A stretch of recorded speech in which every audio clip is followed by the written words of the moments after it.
What if getting home meant losing everyone you loved along the way? Odysseus, the greatest strategist of the Trojan War, thought the hard part was over. He was wrong. His journey home would take 10 years, and it would cost him everything.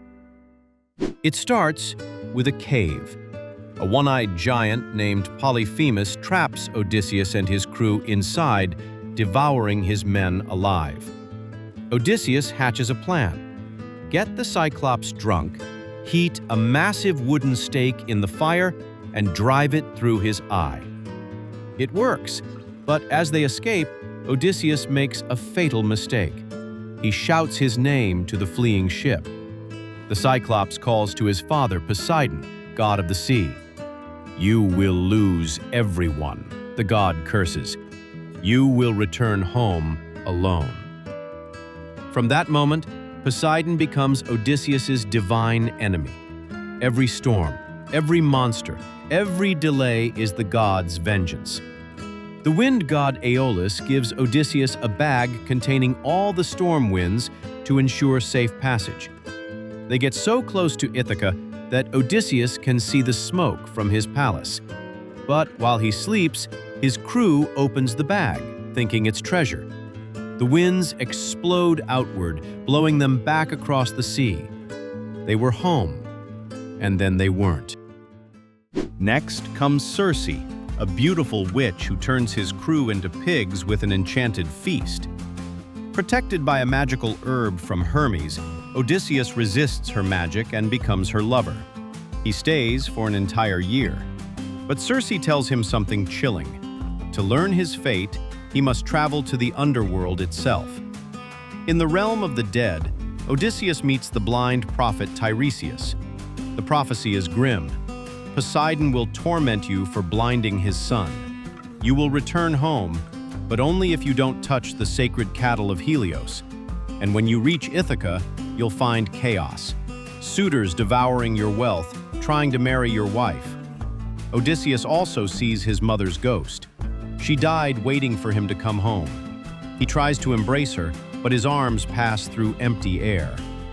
The journey continues. The sirens try to lure him to his death with their irresistible song.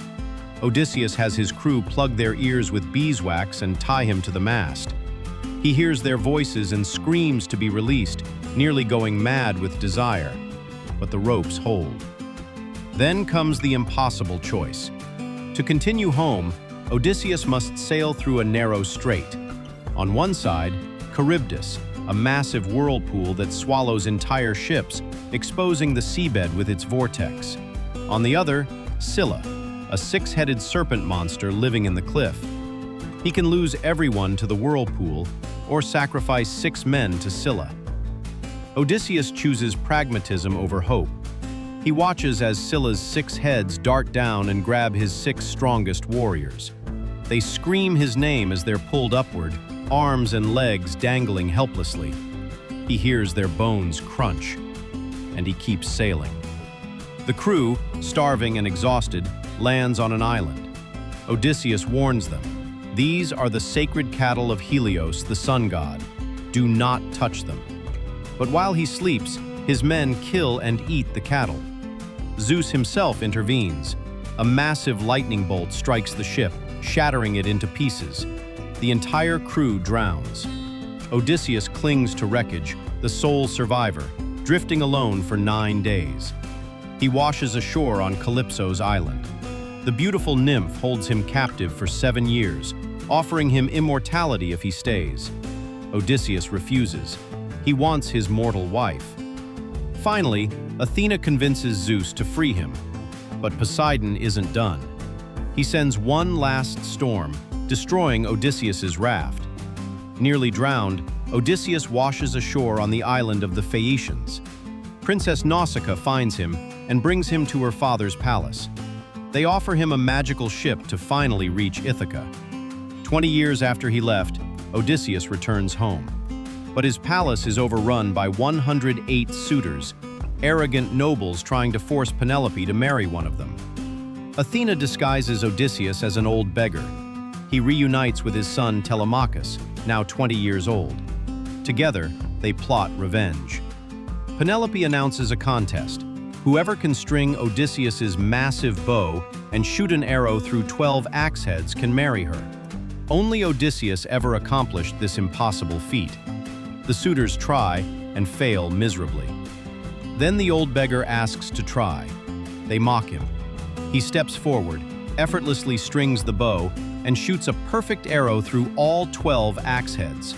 Then he turns, fires a second arrow, and it pierces the throat of Antinous, the lead suitor. I am Odysseus. The suitors panic and scramble for weapons, but it's too late. Odysseus, Telemachus, and their loyal servants rain down arrows. Athena joins the battle, her shield deflecting spears. 20 years of rage is unleashed. All 108 suitors are slaughtered. But Penelope doesn't believe it's really him. Anyone could claim to be Odysseus. So he tells her something only they would know. Their marriage bed was built around a living olive tree, rooted into the ground. It cannot be moved. She breaks down. After 20 years, they're finally together. Athena steps in to prevent the suitors' families from seeking revenge, restoring peace to Ithaca. The man who lost everything to get home finally had everything back.